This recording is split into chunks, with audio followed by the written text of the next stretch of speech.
to Teen to Teen. I'm your host, Joy McIntosh, and I'm with the CEO for the Centers, Russell. Russell, tell us a little bit about yourself and what the Centers is and what it does. Well, I'm the CEO of the Centers, and I think important to know I've been here for a long time. I've been working with the Centers now for over 30 years. And basically, we provide a full continuum of mental health and substance abuse services for your very young children all the way up to older adults. So the whole gamut we run. Our services are both inpatient and outpatient. They're mental health and substance abuse, as I mentioned. We have hospital, a psychiatric hospital.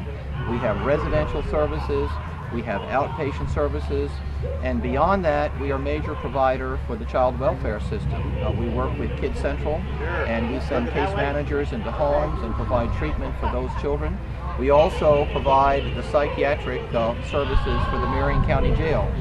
And we're in the school system doing programs where we do counseling for kids that are in the school system, and whether we do those counseling services sometimes in school and sometimes in home. Majority of the people come to the Centers itself. We have about 10,000 patients we treat during the year, so we're pretty busy. Pretty busy. What would you say a person takes home when they finished a program at the Centers? What do they leave with? Okay. Well, first of all, what we are always trying to do is to help people reach their highest level of being able to function, which means if we start them in a hospital setting, we continue to step them down, offer them services all the way out so they can move back into the community and be able to live independently and a productive life. So, for example, sometimes we have people that might start in the psychiatric hospital that we have, and they move out of there, and we provide them medications on an outpatient basis. They may live in our supervised apartments.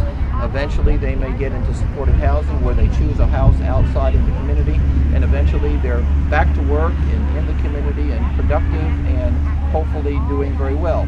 Some folks sometimes have to come back because life sometimes is a struggle. But what I tell people sometimes is we think about some of the stigmas attached to mental health. You know, if you broke your arm or something, you have an operation, you want to show, I'll show you my scar. But people are a little reluctant to do that when it's been in mental health. But we find out that that is changing somewhat, and we have an awful lot of people out there that are doing very well. And I really believe, from my experience over 30 years, that we see practically everybody in the community at one time or another. So it's not whether you're in and finding some services for yourself, your family members, or your loved ones. It's a matter of when, because everybody has problems that they have to deal with. It's nothing to be ashamed of. No, it's not. So that's been very rewarding to me. I consider myself very fortunate. I guess that's why I've been here for so many years, as long as they'll have me.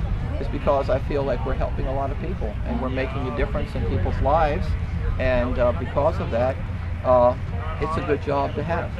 And it seems like you're doing more than just putting a Band-Aid on issue. You're actually going full circle, helping that rehabilitation or that development back to where they are. want to be. And some people, when we encounter them, it's a life and death situation. We meet people sometimes that don't want to live anymore, or we meet some people sometimes that are abusing drugs to the point that they're killing themselves, and we encounter them that way. And so we're meeting people in some desperate situations. And what I tell the folks that come into the center during their orientation is that we have to be able to accept people as they are if we're going to be able to help them. But we don't want to leave them where they are. We want to try to help them grow and get better. We can't make them into perfect people. None of us are perfect, but we can help them be a little better off when they leave us. Right. So if someone's watching and they would like to participate in your programs, how can they get a hold of you? Well, of course, there's a lot of ways to get a hold of us. We have a website. We have, our center telephone number, 291-5555. You can call directly and do that. You can contact any one of our employees, and we have several hundred employees that work with us. And there's a lot of ways that you can come in, and we're always looking for good people. We're looking for staff of all kinds to help us with our programs and get it done. And then we have people that help us with donations. And quite frankly, in this day and time, we're a private non-for-profit corporation, and we don't have a parent organization. So what you see is what you get. Yeah. So we have contracts with the state, we have contracts with the county, we take all kinds of insurances, we have HMO agreements that we provide, take Medicaid and Medicare, people pay fees. You can come any different way. We don't turn people away for inability to pay for services. That's if they good. have no way to come in, if they're in a crisis situation, we try to help.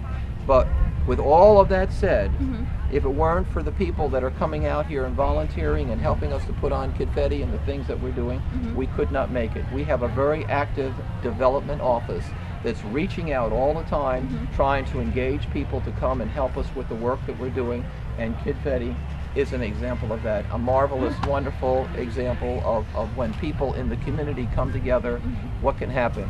If it was up to me, there wouldn't be a KidFetti, but because of all the people that have joined us, we have this wonderful experience. How many volunteers do you think you have here today?